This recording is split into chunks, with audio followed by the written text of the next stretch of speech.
BCom part third, subject है BST.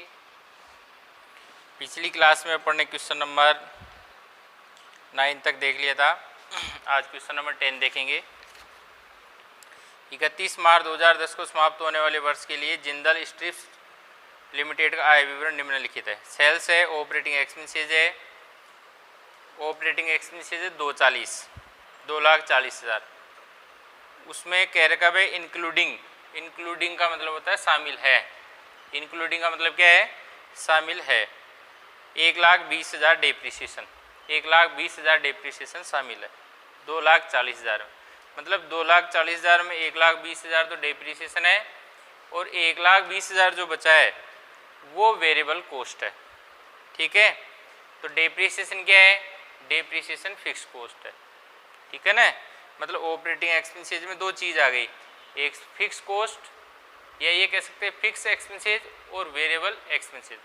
तो variable expenses बचेंगे। जो वेरिएबल एक्सपेंसेज बोल रहा है कि 2,40,000 में इंक्लूडिंग आरएस 1,20,000 डेप्रिसिएशन। तो डेप्रिसिएशन फिक्स एक्सपेंसेज है, तो 2,40 में से 1,20 फिक्स है, तो बचा जो क्या है? 1,20 बचा है जो क्या है? Variable expenses. ईबीआईटी आ गई।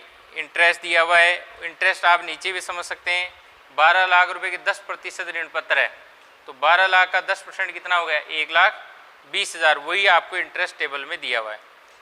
ईबीटी आ गया। टैक्स 50% निकाल देंगे तो ईएटी आ जाएगा आपका। अब नीचे कह रखा है कंपनी की पूंजी संरचना में 10 रुपये वाले 16 लाख रुपए के समतांश है। तो समतांश पूंजी मतलब इक्विटी शेयर कैपिटल है 16 लाख, एक अंश है 10 का, तो 1,60,000 अंश आ जाएंगे। मतलब 16 लाख रुपए में 10 रुपये का भाग देंगे तो 1,60,000 अंश आ जाएंगे समतांश। और पहले ही बताया था मैंने 12 लाख का 10% ऋण पत्र जो है, तो 12 लाख का 10% ब्याज हो जाएगा 1,20,000 डिबेंचर का इंटरेस्ट। फिर आपको वर्तमान विक्रय स्तर पर, वर्तमान जो विक्रय स्तर है मतलब 6,80,000 का, उस पर आपको परिचालन वित्तीय एवं संयुक्त उत्तोलक की मात्रा निर्धारित करनी है, जो मैंने इस साइड निकाला है। फिर बोला यदि हास के अतिरिक्त सभी परिचालन व्यय परिवर्तनशील हो। ये जो चीज़ है कंपनी की प्रतिअंश अर्जन क्या होगी, मतलब ईपीएस क्या होगी यदि कंपनी की बिक्री 20% बढ़ती है या 20% घटती है। मतलब बढ़ती है मतलब इंक्रीज और घटती है मतलब डिक्रीज। तो देखो किस तरह से करेंगे अपन इसको। सबसे पहले अपन परिचालन वित्तीय एवं संयुक्त उत्तोलक की गणना करते हैं वर्तमान स्तर पर, क्योंकि सबसे पहले क्वेश्चन में यही कहा है कि आपको वर्तमान विक्रय स्तर पर परिचालन वित्तीय एवं संयुक्त उत्तोलक की मात्रा निर्धारित करनी है। तो सेल्स है 6,80,000, उसमें से वेरिएबल कॉस्ट 1,20, ठीक है। तो कंट्रीब्यूशन आ गया 5,60,000 minus fix cost 1,20। Fix cost क्या है? डेप्रिसिएशन। और वेरिएबल कॉस्ट और डेप्रिसिएशन दोनों मिलाकर 1,20 और 1,20 कितना हो गया? 2,40। 2,40 क्या है?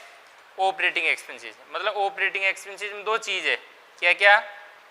वेरिएबल कॉस्ट या वेरिएबल एक्सपेंसेस और फिक्स एक्सपेंसेस। ईबीआईटी आ गया 4,40, उसमें से इंटरेस्ट घटा देंगे डिबेंचर का 1,20, तो ईबीटी आ जाएगा 3,20। अब अपन को डीओएल ऑपरेटिंग लीवरेज निकालना है, तो सूत्र आप जानते हैं कंट्रीब्यूशन बटा ईबीआईटी। कंट्रीब्यूशन है 5,60,000, ईबीआईटी कितनी है? 4,40,000। 5,60,000 में 4,40,000 का भाग देंगे तो आ जाएगा 1.27। ये आ गया degree of operating leverage. DFL का सूत्र क्या है? ईबीआईटी बटा ईबीटी। तो ईबीआईटी कितना है? 3,20। ईबीआईटी कितना है? सॉरी, ईबीआईटी 4,40, 3,20 तो ईबीटी है, तो ईबीआईटी कितना है? 4,40, ठीक है। ईबीआईटी 4,40, ईबीटी कितना है? 3,20। तो 4,40,000 में 3,20 का भाग देंगे तो आ जाएगा 1.375। ये आ गया डिग्री ऑफ फाइनेंशियल लीवरेज। फिर डिग्री ऑफ कंबाइंड लीवरेज कैसे निकलेगा? जो डीओएल और डीएफएल है, मतलब 1.27 और 1.375, उनको मल्टीप्लाई कर देंगे तो डीसीएल आ जाएगा। ये आ गया 1.746, ठीक है। फिर बोल रहा है यदि हास के अतिरिक्त सभी परिचालन व्यय, मतलब जो परिचालन व्यय है अपने ऑपरेटिंग एक्सपेंसेस है 2,40,000, उसमें 1,20,000 इंक्लूड है डेप्रिसिएशन, और डेप्रिसिएशन है आपका फिक्स एक्सपेंसेस। तो 2,40,000 में 1,20,000 डेप्रिसिएशन लेस कर देंगे तो बचा हुआ क्या है, वेरिएबल एक्सपेंसेस। मतलब टोटल में से फिक्स हटा देंगे तो बचा जो क्या है, वेरिएबल। तो प्रति अंश अर्जन क्या होगी, मतलब ईपीएस क्या होगा, यदि कंपनी की बिक्री मतलब सेल्स, बिक्री मतलब सेल्स 20% बढ़ती है इंक्रीज, तथा 20% घटती है डिक्रीज। तो मैंने एक फॉर्मेट बना लिया पर्टिकुलर्स, 20% इंक्रीज इन सेल्स और 20% डिक्रीज इन सेल्स। तो पहले सेल्स है आपकी क्वेश्चन में, सेल्स दी हुई 6,80,000, तो 6,80,000 का आप 20% निकाल लो, ठीक है, और वो आप 680 में प्लस करोगे तो कितने आ जाएंगे, 8,16,000। या फिर ये काम कर सकते हो डायरेक्ट भी, 6,80,000 का 120% निकाल लो, क्योंकि 100% तो ही 20 बढ़ाना है, तो 120% निकाल लो तो 8,16,000 आ जाएगा। इसी तरह से इधर वर्तमान सेल्स वही 680 का आप 20% निकालो, जो भी आया वो 680 में से लेस करो क्योंकि डिक्रीज करना है। या फिर एक डायरेक्ट तरीका है कि आप 6,80,000 का 20% डिक्रीज करना है तो 80% निकाल लो, तो 80% आ जाएगा आपका 5,40,000।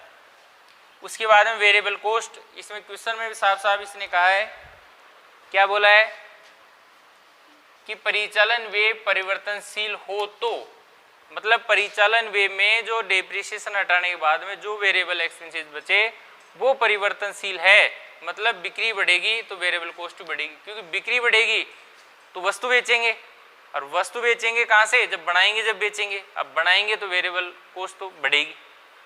जैसे मान लीजिए अपन पहले 5 बिस्किट पैकेट बेच रहे थे, अब 15 बेच रहे हैं, मतलब बिक्री बढ़ा रहे हैं, तो बताओ उसकी कॉस्ट तो बढ़ेगी ना, मतलब एक तो 10 ही बनाएंगे अपन बिस्किट के पैकेट, एक 15 बनाएंगे, ठीक है, तो बिक्री बढ़ी तो वेरिएबल कॉस्ट भी आपकी बढ़ी, क्योंकि जब तक आपके पास वस्तु नहीं है तो बेचोगे कहाँ से, और बेचोगे तो वस्तु होनी चाहिए, और वस्तु को बनाना पड़ेगा, और वस्तु बनाना ही पड़ेगी या खरीदनी पड़ेगी, तो उसकी कॉस्ट तो आएगी, तो बिक्री बढ़ी वेरिएबल कॉस्ट बढ़ जाएगी, नहीं कहेगा तो भी बढ़ जाएगी।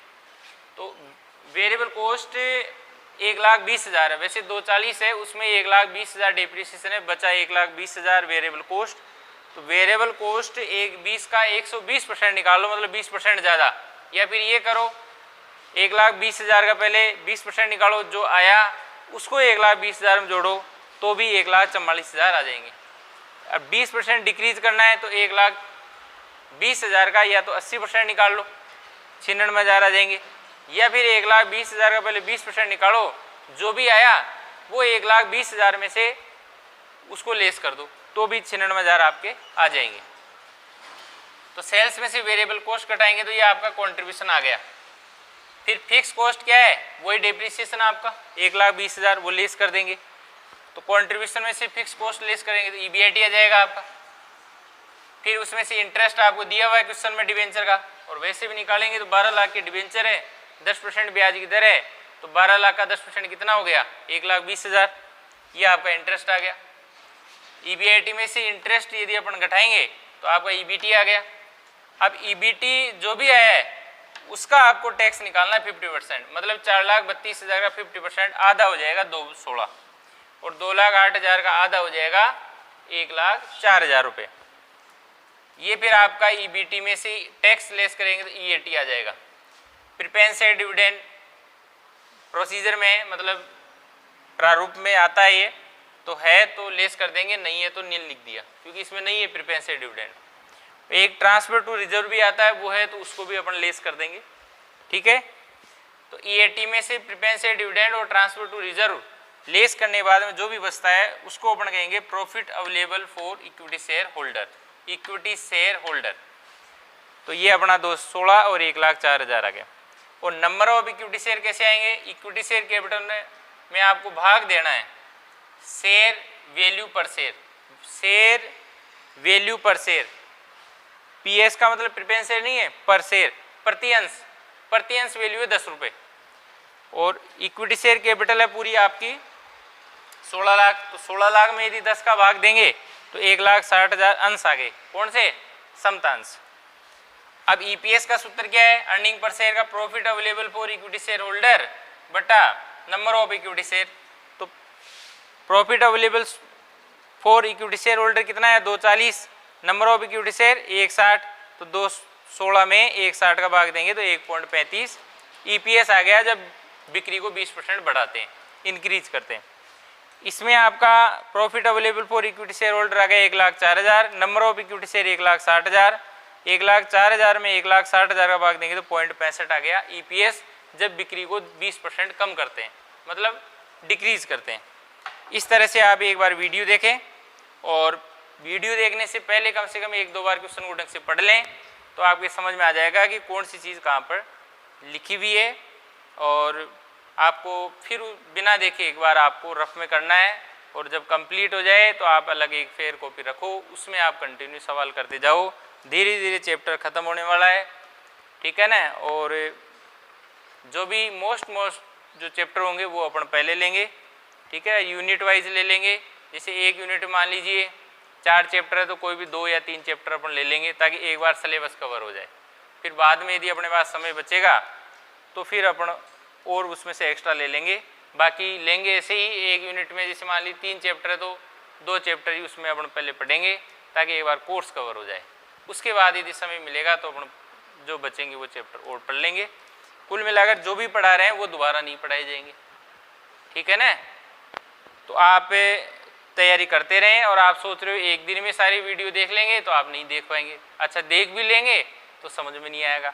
इसलिए आप जैसे जैसे मैं वीडियो बना कर आपको भेज रहा हूँ वैसे वैसे आप प्रैक्टिस करते रहें। और साथ में आप किताब में जो रिलेटेड चैप्टर है, मतलब संबंधित चैप्टर जैसे परिचालन एवं वित्तीय उत्तोलक, उसके उदाहरण भी आप एग्जाम्पल भी साथ में करते रहें, ठीक है। Thank you.